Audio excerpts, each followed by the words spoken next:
रात में एक शांत सुनसान गांव और मंद रोशनी वाली झोपड़ियों, खाली सड़कों और चांदनी आकाश के नीचे एक भयावह शांत माहौल वाला एक छोटा और डरावना गांव था। हवा में लहराता हुआ एक बड़ा प्राचीन पेड़, हवा में अस्वाभाविक रूप से हिलती हुई मुड़ी हुई शाखाओं वाला एक लंबा कांटेदार पेड़ एक खुले मैदान के बीच में अकेला खड़ा है।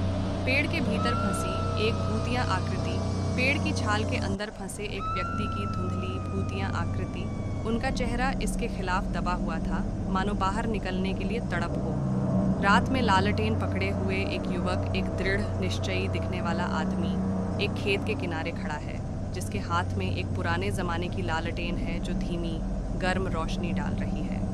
एक ठंडी रहस्यमय रात का माहौल, धुंध में नहाया हुआ परिदृश्य, हवा में ठंडी हवा और चारों ओर एक अजीब असहज एहसास।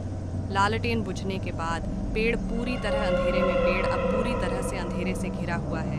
केवल हल्की चांदनी इसकी मुड़ी हुई शाखाओं को उजागर कर रही है। धुंध के बीच से आती एक छायादार आकृति, एक अस्पष्ट छायादार आकृति घनी धुंध के माध्यम से धीरे धीरे उस आदमी की ओर बढ़ रही है, मुश्किल से दिखाई दे रही है। आदमी परछाई को पास आते देख डर से ठिठुर जाता है। जैसे ही परछाई करीब आती है, आदमी डर के मारे खड़ा हो जाता है। उसकी आंखें भय से चौड़ी हो जाती हैं।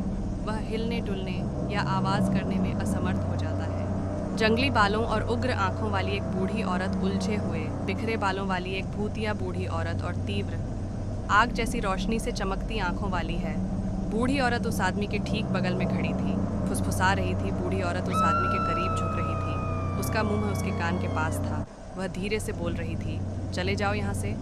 आदमी के पैर ज़मीन में धंसे जा रहे हैं, मानो उसके नीचे की ज़मीन उसे निगल रही हो, फंसा रही हो। सुबह के समय ज़मीन पर पड़ी एक अकेली लालटेन जैसे ही सूरज की पहली किरण क्षितिज पर फूटती है, घास में आराम करती हुई एक अकेली परित्यक्त लालटेन। सुबह सुबह पेड़ के चारों ओर ग्रामीण खड़े थे। चिंतित ग्रामीणों का एक समूह पेड़ के पास इकट्ठा हो गया और उस स्थान को घूर रहा था जहाँ से वह आदमी गायब हुआ था। पूर्णिमा के चंद्रमा के नीचे पेड़ के चारों ओर एक भूतिया आभास।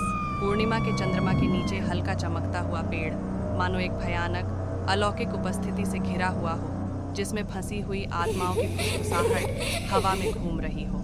कहा जाता है हर पूर्णिमा को यहाँ एक आत्मा इस पेड़ का हिस्सा बन जाता है।